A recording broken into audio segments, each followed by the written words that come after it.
In this video, I'm going to show you how to flush your entire ink system, and I'm going to talk very generically. I'm doing this on my Prestige R2 Pro, but these functions, this workflow will work for any bulk ink system DTF printer.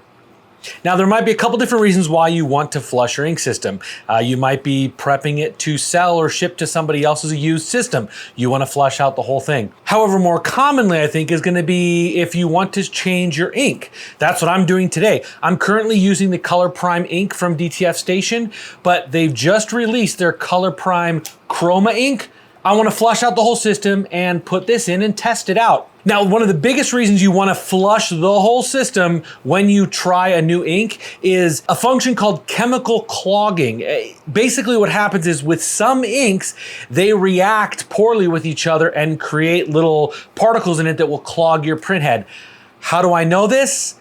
From personal experience. So make sure that you fully flush your system, and I'm going to show you how to do that.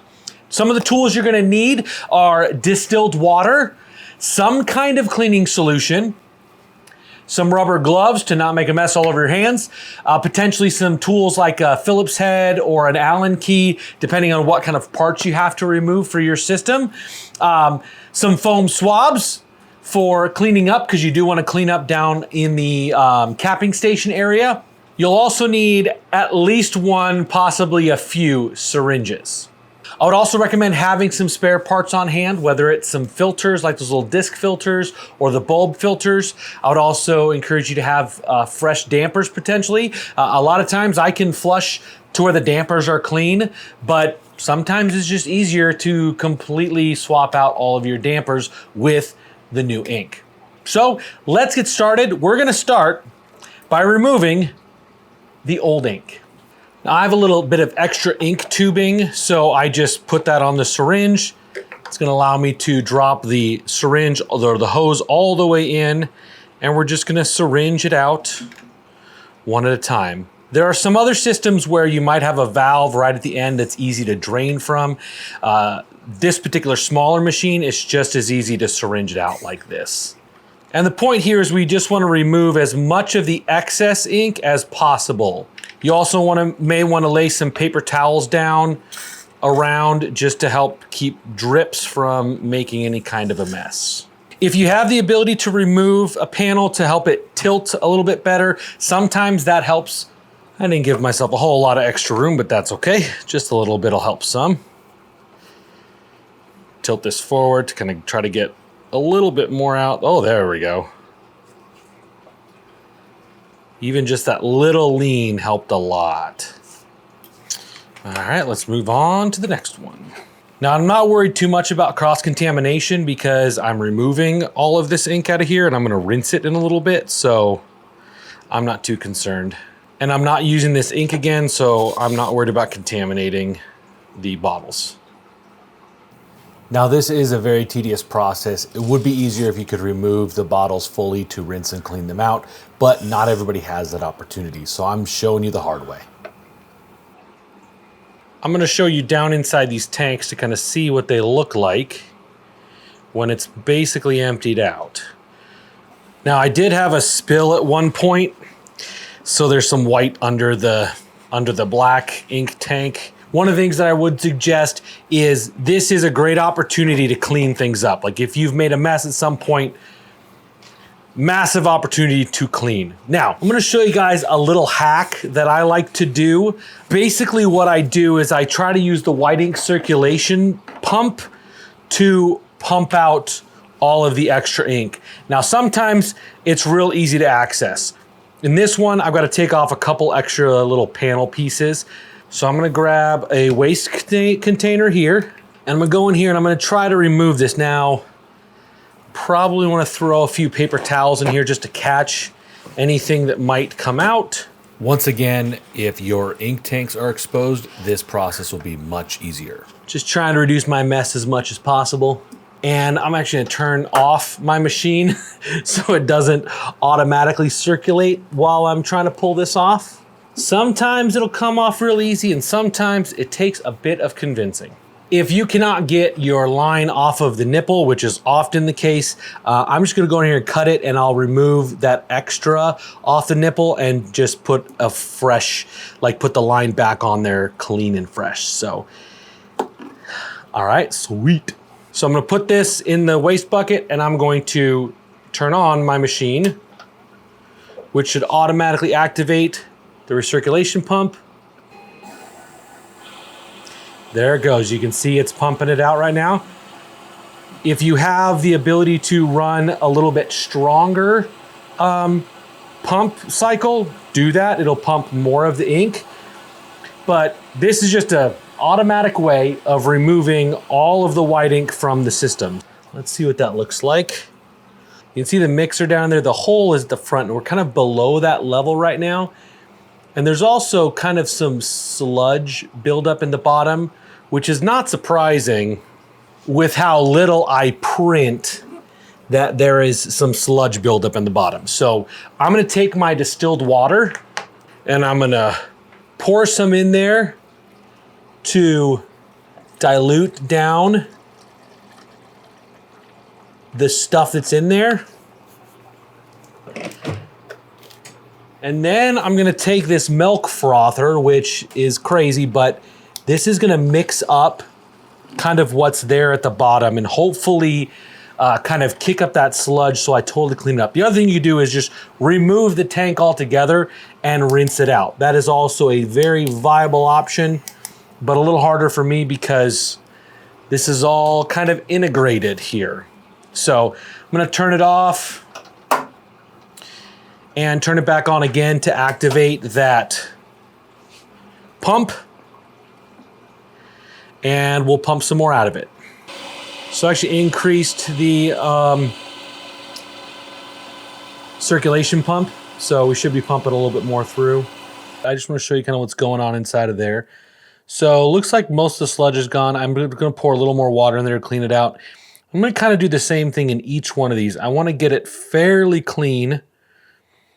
And once this container is fairly clean, we will look at flushing the lines inside the printer itself. Okay, here's what they look like, pretty well flushed out. Looking at it inside, see how you've still got some darker patches.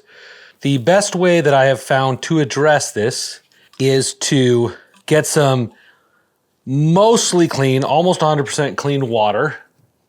And then you're gonna kind of use the hose here to kind of spray stuff down. So you might have to fill the syringe up a couple times with some clean water, and you're just kind of shooting around the inside of it, trying to clean off the walls and any other places. See how much that cleaned up? Oh yeah. And now this is what it looks like in there. So you see the side walls are all cleaned off. The floater is cleaned off. So we use that method to kind of push all of the extra ink that was off the sides back down into the bottom so we can finish syringing this thing out. And that is how clean we want it. So you want it about this clean. Now we're gonna put a combination of cleaning solution and distilled water into each one of these tanks, and we're gonna draw them through the damper to clean out the lines to make sure there's no ink in the lines that could potentially contaminate your new ink. Just pour a little bit, not a lot. We just want this to kind of help lubricate the water that we're gonna push through this. This is mostly clear water, obviously slightly tinted, but combination of water and cleaning solution, probably about 1/4 of it on these is cleaning solution, maybe 1/8 of it is cleaning solution on this.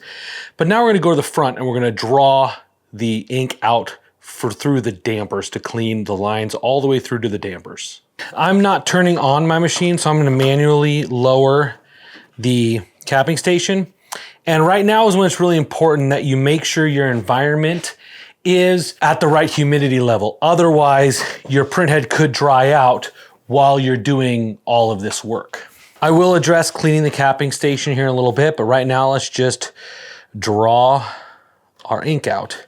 So lift up the damper and we're gonna pull like this. So right now it's all ink that's coming out.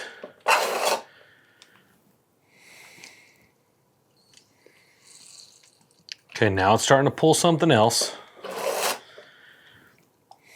which is good. Okay. The white is always really hard because you have this big reservoir that's right up here above the dampers. So the white always takes longer. Now you'll notice that there is some white ink that is leaked out and built up down here in the printhead. So I'm gonna use my foam swab to kind of clean that up a bit. The only problem you'd run into here is the potential of ink buildup causing it to not seal properly. So I'm just kind of wrapping it around the nipple. Gonna grab that excess off. Use this paper towel here to kind of dab it. And then I can look at this next one. Wipe it off on the underside of it. Wipe all around it. Okay, onto the colored ones. However long your lines are is gonna dictate how many times you gotta pull through this before you start getting cleaner looking liquid. There we go, it's starting to clean up. Oh yeah, you can see it in the hose.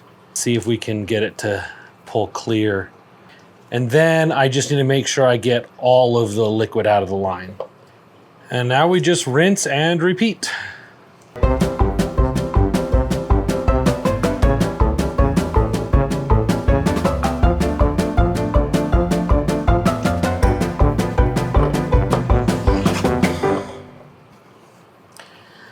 Okay, I'm gonna wipe off this wiper blade first.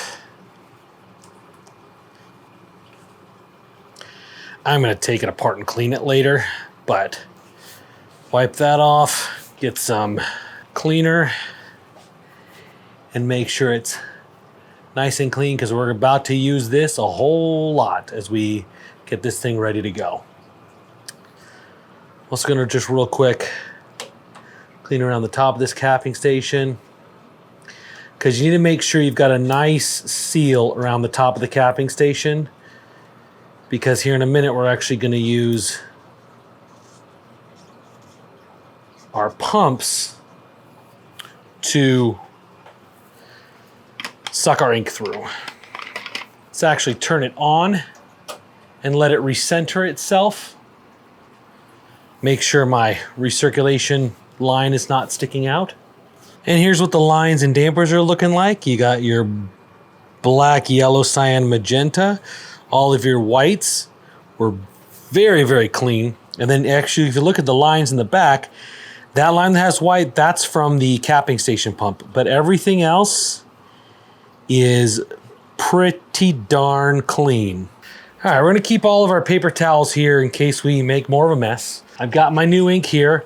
I've already kind of shaken it up. Whenever you've stored ink for a long period of time, you want to shake up all of the colors, not just the white. The white does specifically need to be agitated, but the other colors will benefit from agitation as well. Glorious magenta. Ooh, actually, I'm glad I caught that. I just realized these aren't actually completely empty of water. So I'm going to tilt all of these up to make sure that the water flows to the little spigot at the end of it. And then I'm going to do a load ink to kind of pull the rest of the water because I don't want water in here. Water in the lines is okay, but water in these is gonna dilute my new ink that I'm putting in, and I don't want that.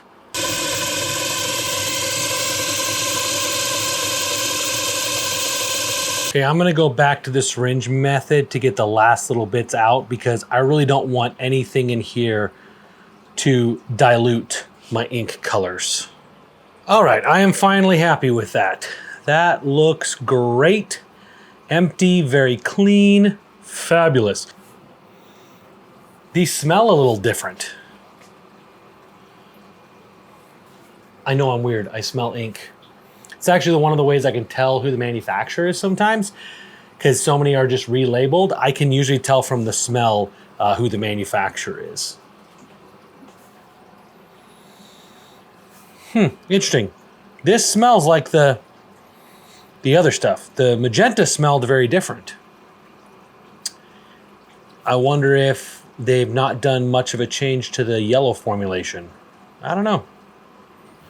Now what I'm doing here, ignore the Dr. Pepper bottle as a waste ink bottle, but I'm using the whiting circulation pump again to pull the cleaning solution and water out of the system. So I'm basically letting this run until I start seeing ink come back out from the white ink circulation pump. Once that does, I'll stop it and put the line back on. Now, I know most people will just use the capping station pump to fill their lines.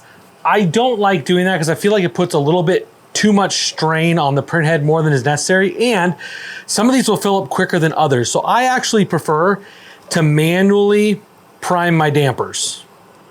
Hold this up like this and just start drawing ink through. Oh, wow. That was pretty cool. A quick, sudden color change. Okay, I'm actually gonna tilt it down a little bit so I pull some more of that ink through versus the air out. Okay, perfect. Now, the thing that this lets me do is lets me make sure my damper is full, because you want your damper to be 50 to 75% full, this round part.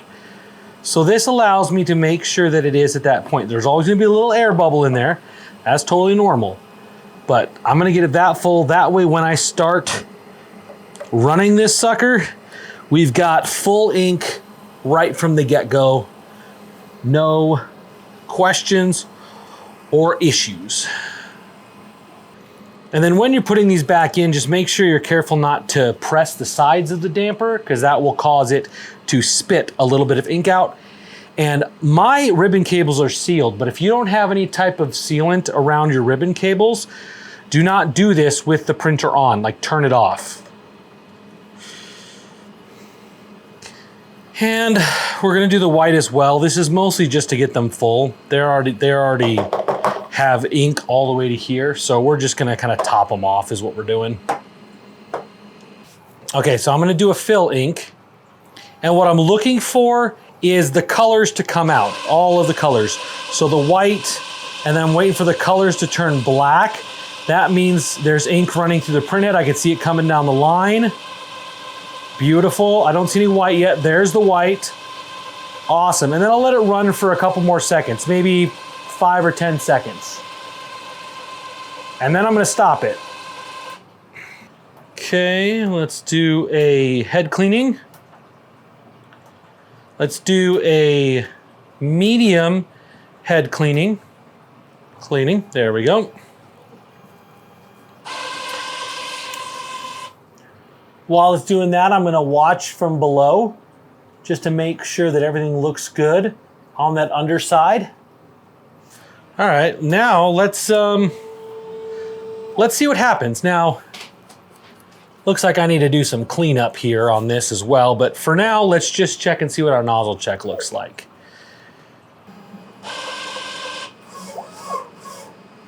Okay, aside from my table being a little wonky, and my margin got reset somehow. Clean that off real quick. Aside from the margin resetting and printing way over here, that's a pretty darn good looking nozzle check for the first one after an ink change.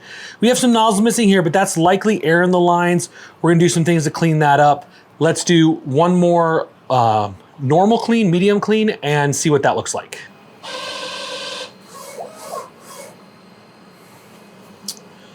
Sweet. Almost over far enough.